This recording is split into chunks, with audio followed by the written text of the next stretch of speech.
This week on the Catholic Vote Radio Hour. What seemed like a coordinated effort, Facebook, Twitter, and YouTube took the video down, and then Twitter punished all three boys by putting them in Twitter jail. Steven Crowder got banned? We need to fight back. Courtney Kirchoff of Louder with Crowder explains what we can do. They're willing to sell the dreamer down the river to oppose something that they're saying wouldn't work. I don't buy it. I don't think they're telling the truth. I think that they oppose this wall because they know that it would work. Do border walls even work? CRTV's John Miller says yes, and here's proof. In this pontificate, we're seeing so much focus on making deals with the world, almost to the exclusion of the transcendent. I talk with Phil Lawler, author of Lost Shepherd, How Pope Francis is Misleading His Flock.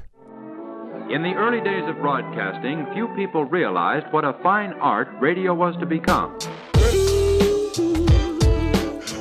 Hello, you're listening to the Catholic Vote Radio Hour, the show everybody loves, whether they like it or not. I'm your host, Stephen Harriott.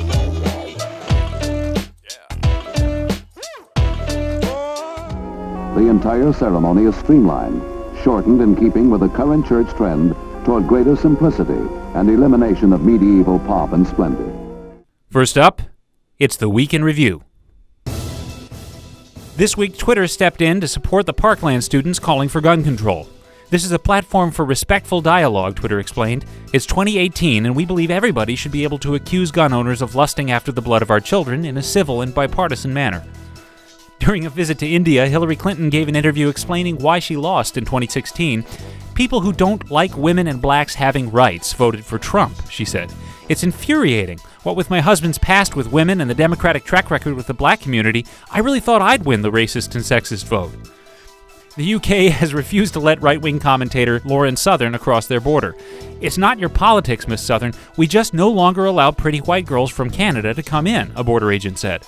It's part of a new policy enacted to protect the UK against visits from Justin Trudeau. When conservative comedian Steven Crowder produced a video poking fun at the LGBT movement, Twitter suspended his account, YouTube took down the video, and Facebook locked it out too.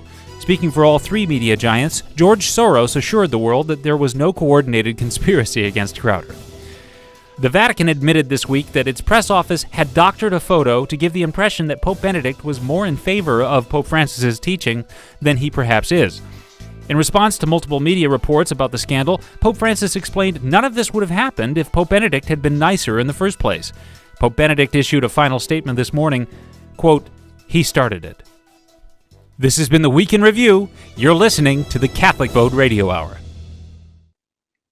And now I'm joined by Courtney Kirchoff, the main editor of Steven Crowder's content, and she's also been on the show, Louder with Crowder show, several times, and you run the show and you're the main attraction of the show, isn't that right? That's exactly how it is. Thank you. Right. I am the woman behind the curtain. I thought Not Gay Jared was, but I'm glad to hear. He's my puppet. I see. Mm-hmm. All right. Thanks so much for coming on the show.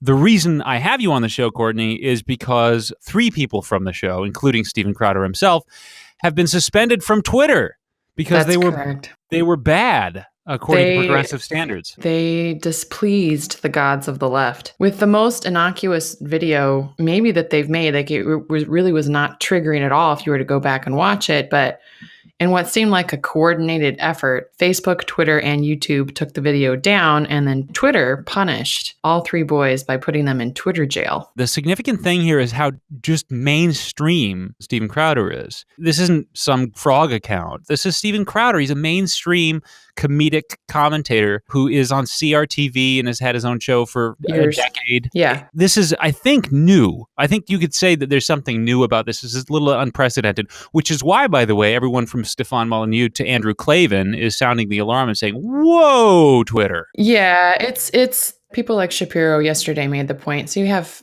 Farrakhan out there saying really anti-Semitic things. Not only is the media applauding him, but Twitter is apparently just fine with that kind of quote unquote hate going off all across their platform.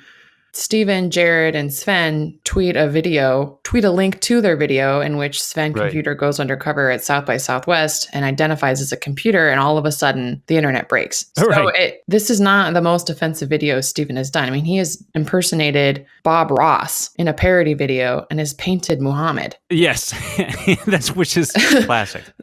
Actually, that was the high point of his career. It's been nice to see the decline since. Yeah. Bob Ross painting Muhammad. Yeah, so Oh my goodness. So we have that out there. I mean, there's a fatwa on Stephen's head, but Yeah. they do this video at South by Southwest. And if you were to go watch it right now, if you could find it right now, it's on CRTVA. That's the only place you can see it. You'd go, wait, they took him off the internet for this? Like, Right. It's just funny. And what it does is it nukes their platform of this whole gender fluidity, gender identity, you can be whatever you want thing. And they just Right. turned it on its head. And I don't know if that's what it was, but the people at South by Southwest, because all of the video came down at once on all platforms, this was coordinated. They knew the video was coming out and they waged a full out attack on him. The media giants we're talking about, and social media giants, YouTube, Twitter, and Facebook, it's almost like they have taken a side and they have done the bidding of one side of it. Well, they all have the same beliefs and mentalities. Facebook is run by hardcore leftists. Google is run by hardcore leftists. Google owns YouTube. Twitter is owned by hardcore leftists. So the internet overlords, if to use that term, they are all hardcore leftists. And when you start to think about how powerful these people are and the kind of information they have access to and what they can do with that information, that starts to get a little scary. If they can take down Steven Crowder over a undercover South by Southwest video, where does that leave us? Like, people say we need to start our own platform. Like, okay, how is that going to change anything? Because now we're still going to be in our own echo chambers, in our own bubbles. Right. And secondly, you still have these powerful people running the internet, essentially. Yeah. And they're going to do whatever they can to silence us. And this is just the first move. This is just one move in the game. Right. And I think it's fair to say that it's been escalating, don't you think, Courtney? Because in the last a year ago, this was something you kind of whispered about. And already it's come to the point where, like I said, Steven Crowder, come on. That's a super mainstream figure. Yeah. And it's an insult to the right. He's an entertainer. If they had blocked Ross Douthat of the New York Times, the conservative commentator, in a way, that would be more close to the heart of conservatism or something like Ross Douthat. But if you're nipping at the heels of our entertainment and our cultural commentary, in a way, I find that more disturbing than directly attacking our ideology. You see what I'm saying? Yeah, Steven's a threat because what unwittingly I think they did with this video is they took it down as it was starting to rise. The thing was going to go viral. It was going to smash. And now what they've done is they've made people more curious about it. You know, Hermione Granger, if I can cite Harry Potter for a second. So the best way to get something read is to ban it. So the best way to get this video seen and make people curious about Steven Crowder and his platform, what he stands for, is to suspend him on Twitter. It's to take down his videos because now people who hadn't heard of him before are really curious. Well, what was so bad that they didn't want me to see this? And I agree. I think things have escalated. What Facebook and YouTube probably didn't anticipate when they launched their platforms was that they were giving people on the right access to the mainstream that we couldn't get through media before. So we've been able to get directly to the people and we have a message that people wanted to hear and were thinking themselves, but had no one in media voicing for them. So the conservative movement has really grown through alternative media and that's a threat. Yeah, and we need to see more of that. And just as a parting thought, I think it's extremely important for investors and movers and shakers on the right to actually say, this matters immensely. Yes. Think of the possibilities. Let's say we're 9 days out from a national election. Right. And you can really say anything is beyond the pale. From the leftist perspective, you can decide, oh, this campaign ad is beyond the pale. It says something about like mass migration that we think it's pretty much indisputable that it's racist or something like that. And that's what's happening in the United Kingdom. Oh, for sure, yeah. Anyone who speaks out against migration, doesn't have to be anything about race or ethnicity, religion. They just, we don't think people should migrate here so freely. Yeah. Without knowing who they are. Yeah. And they won't let you into the country. They won't let you speak. Yeah. Because you're questioning them. How dare you question the authorities? Like, we know better than you. Right. And we're kind of starting to see that here. I mean, everyone will say Twitter, YouTube, and Facebook, these are private businesses, and that's true. But who's going to stop them? Yeah. They're so big at this point, they almost are the way through the internet. And if they're squashing people with their vague terms of use, Twitter said Steven violated the hate safety policy or something. And it goes through if you dare criticize I mean, it goes Well, through everything. and then- You're not allowed to say anything about anyone at any time, Right. and they can move and change these rules Right. whenever it suits them. So if days out before an election, Stephen had made fun of, to take it back 2 years ago, and we did. We made fun of Hillary Clinton all the time. It's right there on the table. She's a crazy person. If they had said, well, you're launching sexist attacks against Hillary Clinton because you described her as wearing a tarp, we're going to take your account, then it's like, well, now we have a problem. Well, I mean, that's the way it works also. This is a tactic that's used often. If you, like Maxine Waters, Trump called her a low IQ individual. Well, it's accurate. She happens to be a woman and she happens to be black. Mhm. She's also old. I think she's roughly 400 years old. Yeah. So all at once, you can say, oh, that was a sexist, racist, and ageist comment to make. And you're saying, well, no, he was saying she's stupid. Mm-hmm. The question is she stupid? And for that matter, come on, can someone claim she's stupid? Are they free to do that, or is that not allowed anymore? But I mean, that's if you call someone anything or you criticize a person, the left will always say, well, that's because of their identity. I mean, like the same day that Trump said that, he also called Chuck Todd a sleepy son of a bitch. Right. Now, Todd doesn't happen to belong to a minority group, but if he did, you can bet the left would have said, well, that was a transphobic thing to say or a racist thing to say. Only if they vote liberal. Right. I mean, there were all kinds of sexist attacks against Sarah Palin, and the left didn't bat an eyelash. Well, she just is stupid. Yeah. Like, But well, anyway, she is dumb. Like, she is a pig. Like, okay. Yeah. I see how it goes. Yeah. Someone's And I get- jelly. She's pretty. But just as a parting thought, Courtney, what do you think we should do? Let me frame it this way. Do you think, and I'm not kidding, CRTV or Catholic Vote or other places, could they become platforms to rival ones with SS officers patrolling them like YouTube and Facebook and Twitter? Could we actually build platforms? Like I said, what about CRTV? Maybe that could just become an immense repository for video content that's going to be tolerated and not banned. Could something like that happen? Yeah, I hope so. And that's what we tell people. We say, look, YouTube is on its way to try and take us off air. That's why Mug Club and CRTV is important. That's why opposing websites are important. Could conservatives build their own platform? I mean, I have to be honest with you. Conservatives, though industrious, usually aren't the most creative. I would love to see an alternative platform, but it's not usually conservatives who launch those. So yeah, we could certainly have our own platform. I've not seen one that compares to Not yet. Facebook. Not yet. No. But yeah, is it possible? Absolutely. I just haven't seen it yet. That doesn't mean that it can't happen. I think it has to happen, yeah. Yeah, I think it has to happen. It's going to be a long fight. There's no quick answer to this. Amen. I think that's true. And We're looking at another couple of decades. Yeah. It goes back to how pervasive the left is in our society. They've got our schools. They're teaching our children. So there's a lot of, I don't want to say brainwashing, but brainwashing that we have to undo. I don't want to say brainwashing either, but it is brainwashing. I agree. I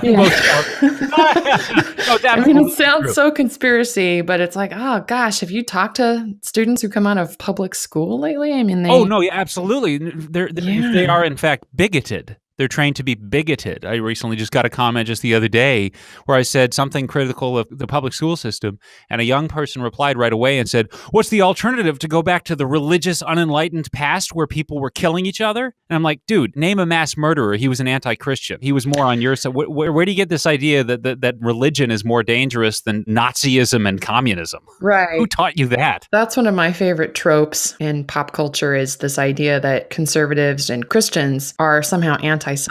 When if you look through a history book, some of the biggest pioneers of science were Catholics. You're being a Catholic supremacist here. Are you a Catholic? Yes. Oh my goodness.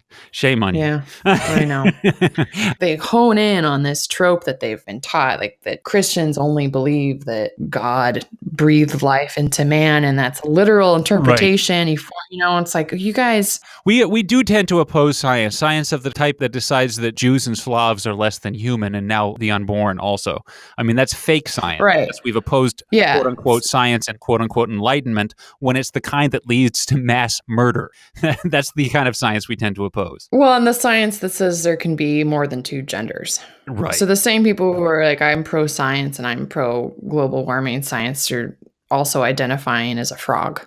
Right. So which is it? Or a computer. We've gone full circle. Yeah. So we brought it all right back yes. into a nice little bow. Speaking of identifying as a computer, that was the content that got Steven Crowder and his team banned. We're talking about Sven Computer, who's an intern for Steven Crowder, was sent into an LGBT event, and he was told to identify as a computer and to insist upon it stubbornly and to say, actually, what I'm saying is a little bit more reasonable than what some of these people are saying about what they identify as.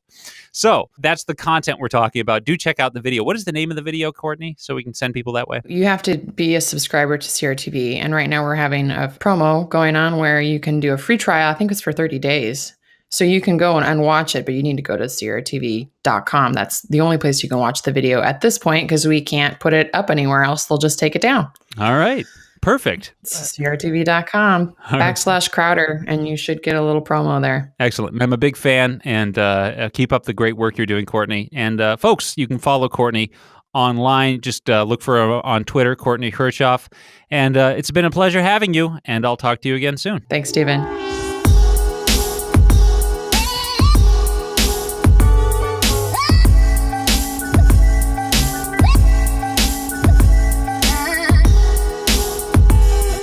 And now I'm joined once again by John Miller, who's the host of the excellent White House Brief with CRTV. First of all, thank you very much for joining us again, John. Good to be with you, Stephen. How you doing? Pretty good. I'm pretty ecstatic because my mind was blown this week by your segment on walls. Thank you. So what we're talking about is the headlines. The headlines will tell you Trump just went to California and he's looking at prototypes of the southern border wall. So finally, we're looking at the possibility of building a southern border wall between America and Mexico. And what blew my mind was that you simply said, hey, you know what? Actually, it's not, you shouldn't be afraid to say it. When you build walls, people can't get past them as easily as if there were no wall there, which is pretty, I don't know why I never thought of it. But go for it. It's funny because, you think they put the onus on us and we're always told, well, show us an example of how the wall would work. Give me an example of where the wall doesn't work. You know what? I think, Stephen, I honestly think that they know that the wall would be effective, that it would work. It's kind of like those sleazy vendors who lie to you and say that their credit card machine isn't working because they want you to pay cash. And you know that it's going to work. So you're like, really? Because I think if I tried to use it, it might work. And they're like, no, it's definitely broken. The thing works just fine. They know it, and that's why they don't want you to use it, because I honestly think that's what the wall is for liberals. Because you cannot tell me that walls, A, don't work, and B, if they're so ineffective, why would they be so opposed to this thing? I mean, it's not because of spending. We know that they don't care about that. So if it's simply because it wouldn't be effective, do you think, Stephen, that the opposition would be this fierce, that they're willing to sell the dreamer down the river to oppose something that they're saying wouldn't work? I don't buy it. I don't think that they're telling the truth. I think that they oppose this wall because they know that it would work. I move in a lot of different circles, including some fairly sophisticated kind of left-leaning circles and also in libertarian circles. When I bring up the idea of a wall, people roll their eyes and they just kind of say, you're not serious, are you, Stephen?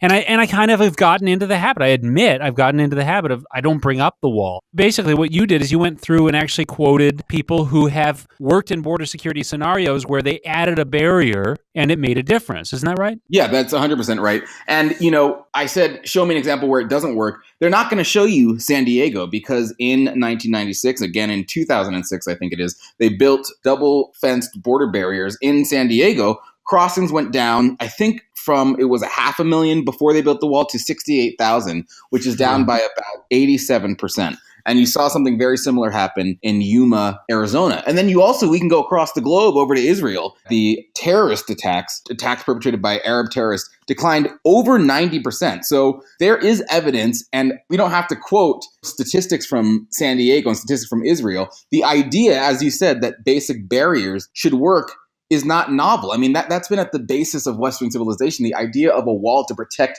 your city-state or to protect your country is a really basic idea. And now all of a sudden, even in, circles on the right, is considered very radical, very extreme, and very unrealistic. It's not even considered extreme or radical or unrealistic. The primary thing is that it's just sort of considered, people make a noise that's sort of like,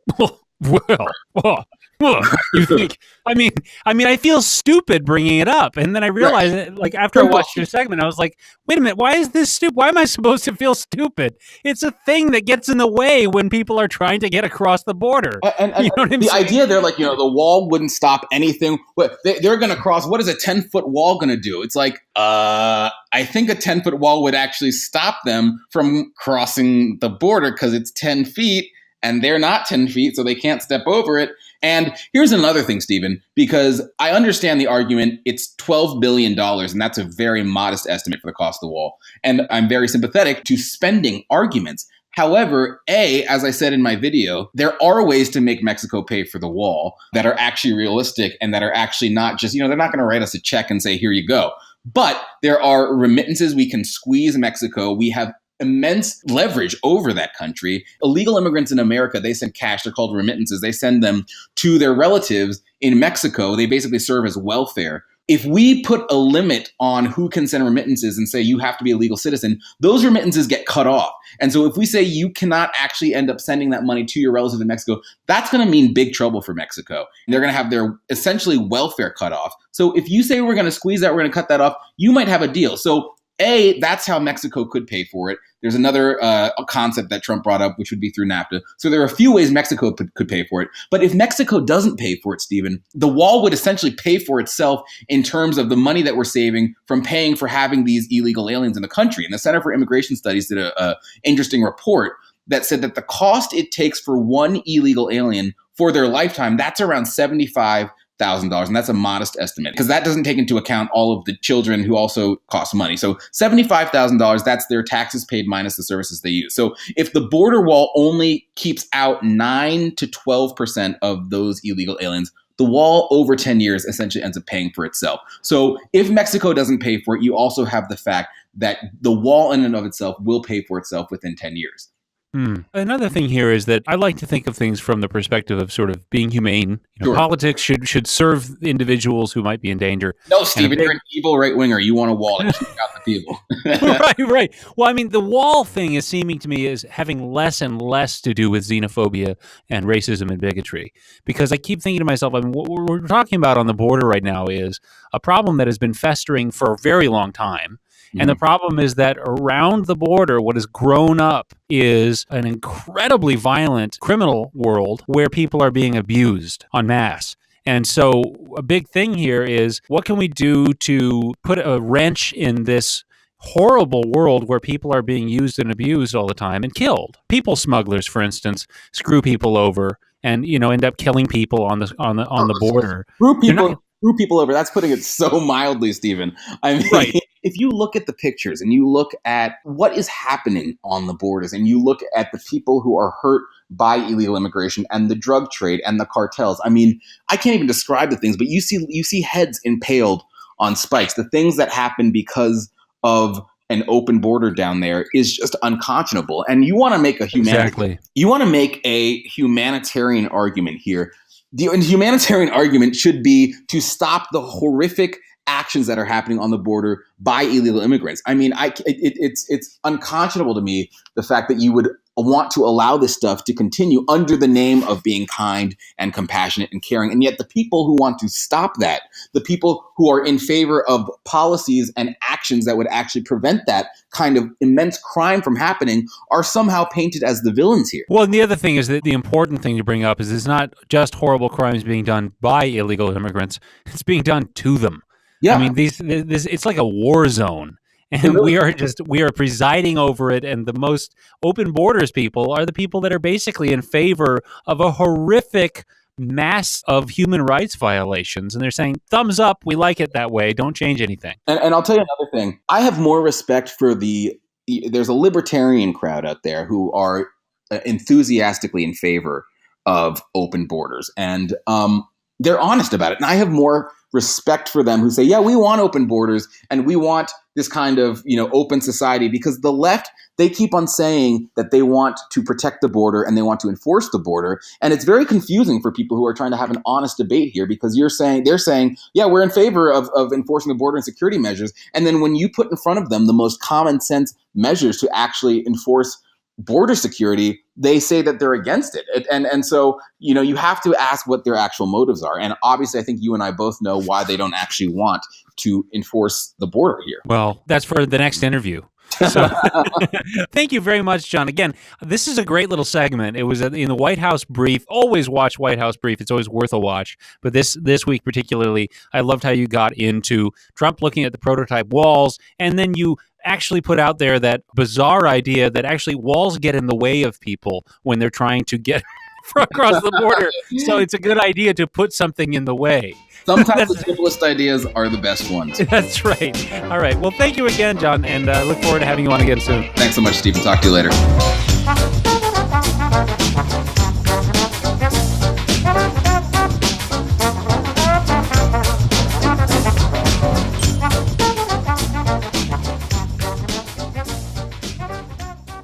And now the time has come for our weekly political discussion with Catholic Vote Political Director Josh Mercer. How are you, Josh? Well, I'm doing okay. Was hoping that we'd have better news out of Pennsylvania this week, though. That's exactly right. And my gosh, was that close. I was up all night looking at the results.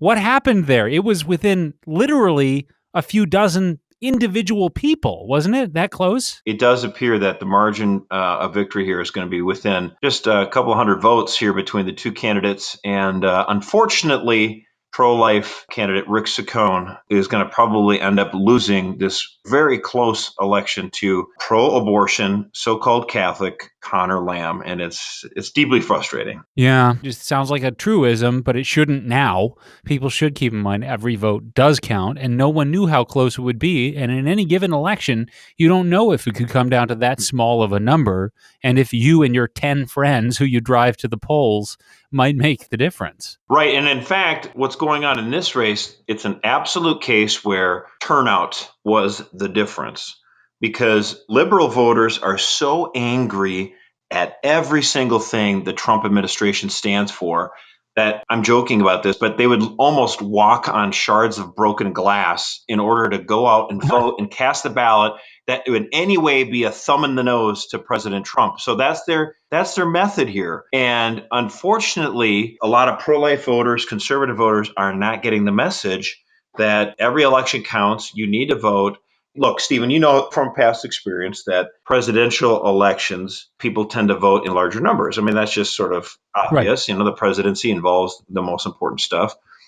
And midterm elections, or in this case, which was a special election, you don't get as much turnout. Well, the Democrats and the liberal voters were absolutely fired up. 79%. They got 79% of the voters on the Democratic side to go out and vote in this election compared to the presidential election in 2016. I mean, so right. That doesn't sound like a lot, right? That means 1 out of 5 didn't end up voting. No. That's a really good number when it comes to a special election. On the conservative pro-life Republican side, only 53%. Okay. Right. And so how in the world does a pro-life Republican lose an election in a district that went for Trump by 20 points? Well, it's because pro-life and conservative voters just did not come out to the polls in anywhere near the numbers and intensity. And there are a number of people I want to blame. No, I do have some thoughts, though. And we had a great piece from Amber Athey, who's a star at the Daily Caller, but she's also a columnist at Catholic Vote. She just published a piece with us this morning. The title is "The Media Lied to Voters by Telling Them Connor Lamb is Pro-Life." What was up with that, Josh? I mean, I saw Fox News and tons of conservative pundits repeating the lie that Connor Lamb was pro-life when he's not at all pro-life. And that must have hurt the election, especially how close it was. It seems to me likely that some good people could have been tricked into this because they thought, oh, he's a pro-lifer and he's a pro-Second Amendment military guy. Yeah, sure, I'll vote for him. Sounds almost like a Republican from days of yore. Well, here's the question to think about, Stephen. You got a 33-year-old candidate who looks into the camera, says, I can't stand Nancy Pelosi. I'm not going to support her. And he's shown shooting an AR-15 gun. Right. He says, I'm a Marine. I'm a prosecutor. I believe in our values here in southwestern Pennsylvania, whatever. And voters are like, oh, this guy sounds pretty darn conservative. And then people say, oh, he's pro-gun, pro-life. He was not pro-life at all. He would say, well, I'm personally opposed. I mean, you've heard that garbage line before. Tim Kaine was pro-life. in that sense. That's such a baloney. I mean, as a lot of pro-lifers have made note, that's like saying you're personally opposed to rape, but you won't do anything about it. It's an absolute canard. You cannot be, I mean, if you really are against abortion, you should like try to curtail it. And they would just say, oh, devout Catholic, he's pro-life, all this garbage. Former Governor Ed Rendell, he's a Democrat, of course, he gets on Fox News and he's like, oh, yeah, he's pro-gun, pro-life. And the Fox anchor had apparently no clue on Conor Lamb's record. Conor Lamb had said in the debates that he supported legal abortion left and right. A reporter from the Weekly Standard came up to him and said, would you support a ban on abortions after 20 weeks? He said, no, I don't want that. I want to keep it the way it is. So this is what's going on, Stephen. Right. The pro-abortion lobby has such a tight grip on the Democratic Party that when you look all over the land, all the Democrats who are running for office, almost every last one, except for Dan Lipinski in Illinois, has promised and pledged their allegiance to the abortion lobby. They will not be in favor of any regulations or cutbacks, keep the subsidies to Planned Parenthood rolling, and it's gotten to be quite crazy. In fact, the reporters and congressional pundits are like, usually in some of these more rural districts, the Democrats running will say they're pro-life or even adopt a few pro-life positions, but the new script from Conor Lamb is like, who cares? Just hold a gun and everyone will think you're conservative and they'll think you're pro-life and it won't matter. And then you can still collect checks or contributions for people who are totally pro-abortion. And I'm afraid that this playbook is going to be copied left and right all across the country. And speaking of all across the country, one thing that's really important here, because you and I are both pro-lifers, and the pro-life position is of such moral weight that we tend to give it a really high premium when we're looking at politicians, to the point where we would oppose Conor Lamb, but also to the point where we would support a man like Dan Lipinski. Dan Lipinski is a pro-life Catholic who's a Democrat. That's right. And Conor Lamb happened to be a Democrat, but he's radically, he would defend abortion up to partial birth abortion. So that's why we opposed him for the most part. And it's really getting sad because I think a lot of good Catholics are getting harassed year after year after year for being supposedly partisan. You're just a right-winger. You're just pro-birth, that line. Right. You don't really care about people because you're not for universal health care. You're not for a minimum wage hike and da-da-da-da-da-da. You're just opposed to abortion, but you don't really mean it, or you would do more to help people. Well, here we are, the day after we, broke our necks to try to defeat Conor Lamb. We're trying to elect Dan Lipinski for his pro-life views and his consistent pro-life voting record, despite the fact that he's a Democrat. And the whole pro-life movement is rallying around this guy Lipinski. It's kind of heartwarming, isn't it? Here's the thing that drives me up the wall. Yes, I do like the fact that there's a lot of pro-life groups, Catholic Vote, Susan B. Anthony List, that are working their tails off to try to help Dan Lipinski because he's a rock-solid pro-life Democrat. He's voted pro-life 43 times since he got into Congress in 2005. And so he's been there for us. We're going to be there for him. And as a side note, he's totally wrong about economics. I don't like his economics. I don't like his, I disagree with him about all kinds of stuff. But it's not going to keep me from donating to his campaign or whatever, personally. That's right. And supporting him. I don't think you're going to get anybody out of the south side of Chicago that you're going to agree with on economics. But the question is, do you want someone representing the 3rd District who's a cheerleader for the abortion lobby like Marie Newman, or do you want someone who's rock solid like Dan Lipinski? And obviously that's why we're going to the mat for Dan. But you're saying, isn't it kind of neat that the pro-life movement is willing to be truly bipartisan? Like, we're trying to do everything we can to stop Conor Lamb. Unfortunately, we came a little bit short. Well, that's just because you're pro-Republican. Well, then why are we supporting Dan Lipinski? Because he's a Democrat. Right. He's totally pro-life. But here's the other thing I think we really need to focus on right now. And you alluded to it a little bit where you said there's a lot of Democrats who are Catholic who hear the moral language that's used on abortion and they want to apply that to the welfare state or guns or whatever else. And people can have honest disagreements about which guns should be legal. And it is a moral issue, don't get me wrong. I just think that the question about whether or not we should kill our children is the paramount moral issue of our time. I don't mind talking about moral issues about guns or the environment or whatever, but I don't ever equate, hey, should we make guns age 18 for age limit or should it be 21? There's no way I would consider that on the same par about whether or not you could kill a baby. That's a monstrosity. Just because we allow it in our country doesn't mean it's normal. It's an abhorrent evil, and we need to combat it. But my biggest thing from this is that there's a lot of Catholic liberals who know abortion is totally wrong, and they feel so much guilt about their political party supporting this 100% at taxpayer expense that they've got the guilty conscience thing going, which we Catholics, we know about, right? But here's what gets it. They reserve their anger for Catholics who vote Republican instead of the people in the Democratic Party who have made it pro-abortion. And I think they've got their priorities all wrong. And their true enemy is not that Catholics would vote Republican because of pro-life issues. Their real culprit in their mind should be this litmus test in the Democratic Party that you have to be totally pro-abortion in order to be a member of the Democratic Party, to get fundraising money, to run for office and all that other kind of stuff. And so that's what I think we need to be focused on. You know, why is it that if you want to run in today's Democratic Party, you have to totally support abortion? Why is it if you want to get fundraising, you have to support abortion?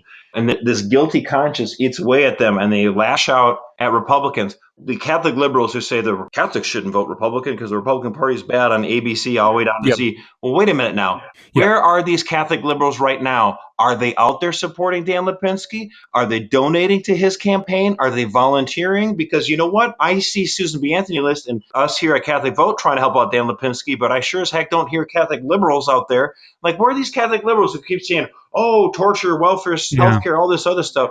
When it comes to abortion, they don't want to talk about it. Right. And you know what? Their silence right now is deafening. Yeah, it is. It is. That's exactly right. And here's, I mean, in the moral hierarchy of priorities, what we're talking about is, you know, get your own house in order, and we will help you get it in order. Because basically, before you can have the moral authority to talk to us about the welfare state and gun control, you need to get this wild, extremist abortion agenda out of the Democratic Party. Then we can talk. It's not the other way around, where we have to get everything but abortion right before you listen to us on abortion. It's this way. Yes, and I think you make a great point that we're willing to work with them to help them clean their house. And one of the ways that we're trying to do that is to help Dan Lipinski. Yeah, that's exactly right. And Dan Lipinski, God bless him, hopefully his work and his championing of the unborn will rub off on future generations of liberals. And we're going to see more people running for office in the Democratic Party and saying, look, I don't care how much you attack me and how much the Democratic donors hate my guts. I'm at least going to make a showing. I'm at least going to show up. I've got to. That's hopeful. Well, I mean, we are facing the prospect of the extinction of the pro-life Democrat movement if they don't get their act together. And right now, this month, we have Dan Lipinski. And he's their opportunity. He's in the race of life right now, and so we need to go out there and help him out. That's right. Excellent. Well, there's a lot to deal with. Man alive, it's so heavy. There are so many morally important things to be paying attention to, praying about, acting on, and donating about this week. And I hope our listeners do get involved and call offices and see how they can get involved, you know? All right. Now, one last thing. Josh, please point our listeners to where they can keep up to date on these things in the next week. Yeah, I just subscribe to The Loop. It's our free daily briefing. Go to catholicvote.org/loop and sign up for free. All right. Thanks, Josh. I'll talk to you again next week. All right. Bye.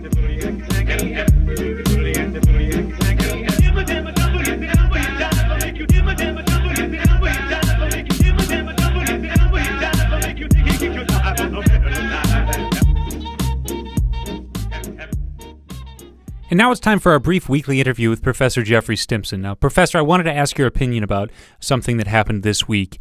Tommy Robinson, who's a great activist on behalf of free speech and on behalf of European rights and is a great critic of mass migration, has been claiming recently that there is a real crackdown going on in the UK against free speech. Now, he actually was going to give a big speech on the topic of the crackdown on free speech, but he couldn't because, believe it or not, UK police didn't let him speak. Doesn't that kind of prove his point? Yes. This has been our brief weekly interview with Professor Jeffrey Stimpson.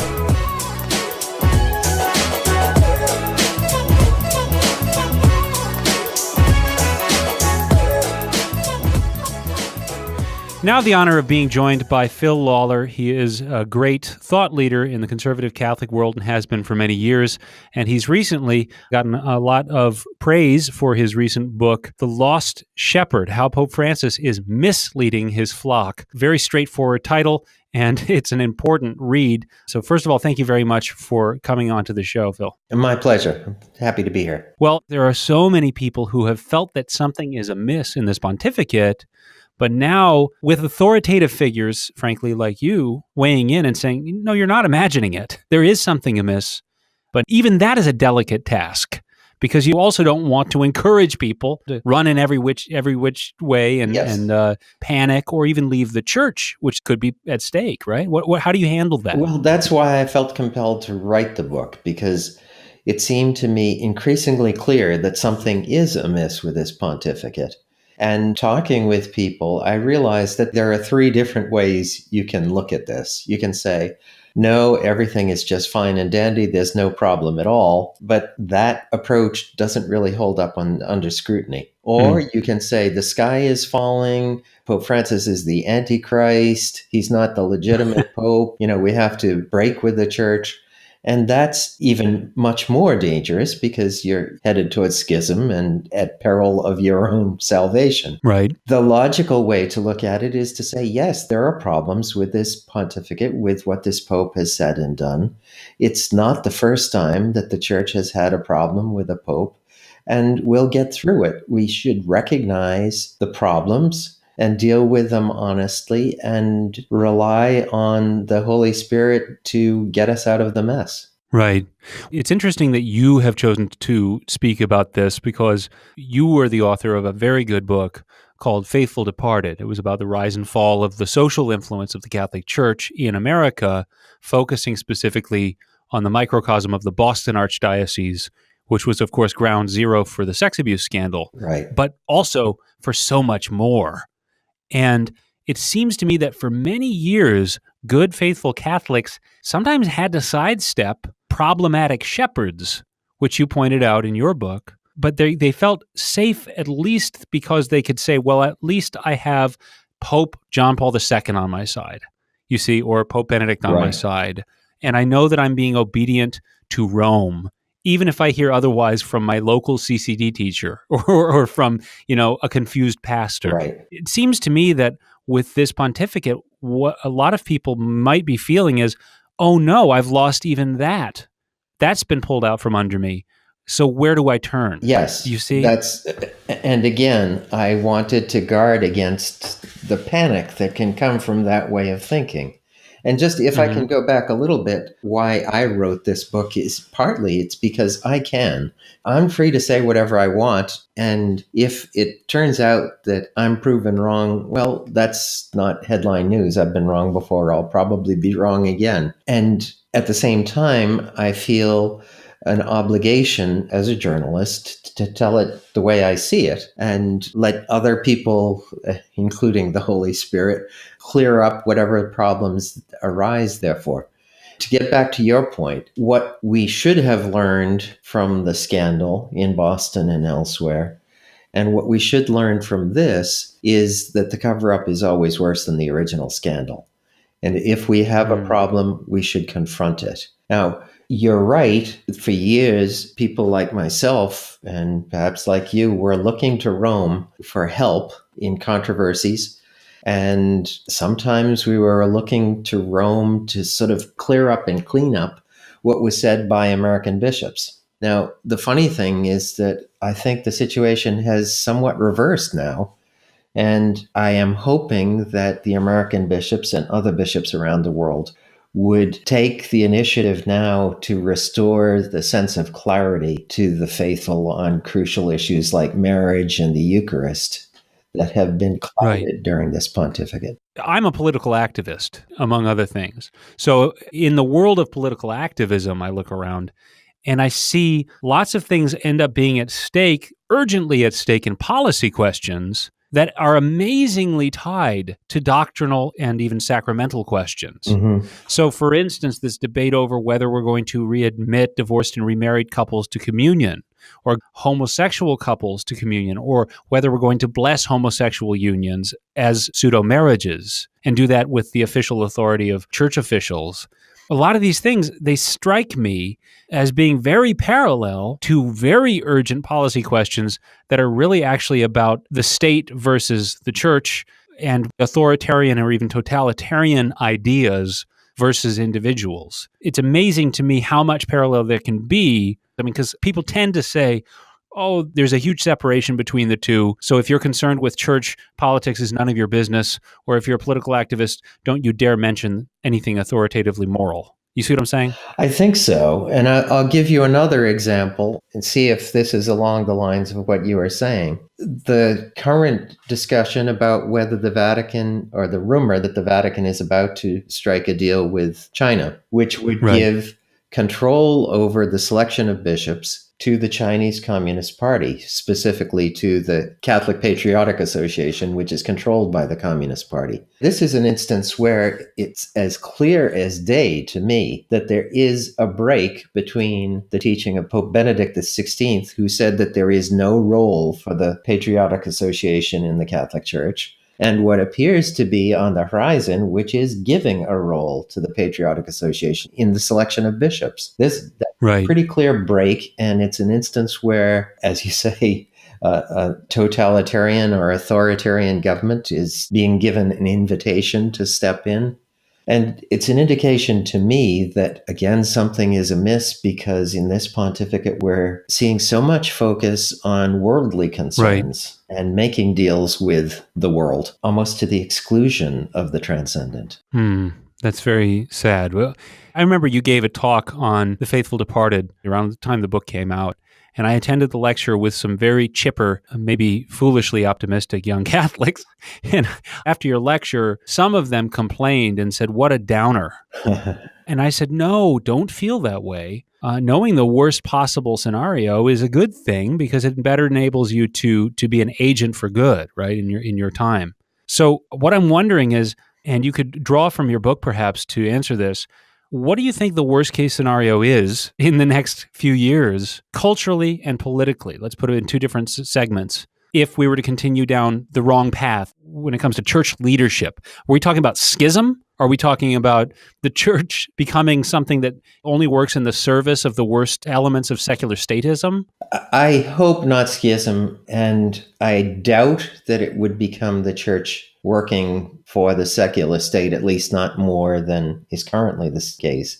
What I'm fearful of is that the confusion that's generated and the sort of odd direction that's being taken will hasten the exodus from the church. Right now, we are hemorrhaging, particularly young people. And the formula for bringing people into the Catholic Church, it's not terribly secret. It's the faith.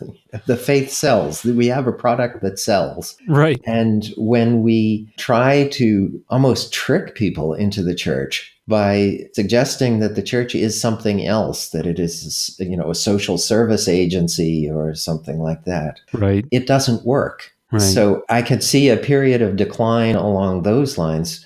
However, I tend to be optimistic that, although I do think we're headed into a very bumpy patch, that ultimately this is going to be a learning experience for a lot of Catholics. And I hope for Catholic leaders that we're going to learn that we all have a responsibility for evangelization, and we all have a responsibility for clarity. And if we're not hearing clear teaching from Rome, well, then we have to stand up and proclaim the truths of the faith ourselves. Wow. So you think this actually might indirectly have the effect of emboldening the laity to be more orthodox and outspokenly and boldly so? Yes, that's exactly what I hope. And that's what I'm calling for at the end of Lost Shepherd. I'm saying that the formula, people ask me, okay, so what should we do? And I say, well, first we should pray. And second, we ourselves should be evangelists. We should proclaim the faith, and we should demand of our pastors that the faith be proclaimed in all of its glorious clarity. Amen. Well, thank you very much for discussing this. And like I said, there's this great combination of a downer and an encouragement that I think is really essential. It's central to your last book, again, about the Boston Archdiocese, and I think it's central to this one as well. And I think people are starving for that. You know, my kind of chuckle-headed young friends who said that, oh, what a downer, and they didn't want to think about it anymore, are actually not necessarily in a majority. That's the sort of person who isn't going to commit much. And so it's good to hear, look, here's the bad news. Here's how to counteract it. I think that's very encouraging. I'm glad you think that. That's the sort of reaction to this book and the last book that I find most gratifying is the people who see it, one, who see it as hopeful because they feel like they have a better roadmap. Right. And the other is people who find, particularly with Faithful Departed, who found it cathartic. The bad news was already out there. And in this case, too, I think the bad news is already out there. There's very little in this book that isn't already more or less common knowledge among those who are following the things. And I'm just trying to explain it and to give people better orientation. Right. All right. And an excellent job you did of it. Of course, we're talking about Lost Shepherd, How Pope Francis is Misleading His Flock by Philip Lawler. And we are talking with the author himself, Philip Lawler. Where can we find your work for our listeners? What would you advise them to do to make sure they keep up to date on your work? Well, look on the Catholic Culture website every day. It's catholicculture.org. And we have news every day and opinion pieces 2 to 3 times a week there. And of course, I hope people will run off to Amazon and Barnes & Noble and buy The Lost Shepherd as well. That's right. All right. I've got it pulled up right here on my other tab. And as I often say to my guests, I'll buy it as soon as I get off the phone with you. Yeah, that sounds good. All right. Thank you again. Thank you. Well, that's it for this week. You've been listening to the Catholic Vote Radio Hour, the show that infuriates all the right people. I'm your host, Stephen Harriet. See you next week.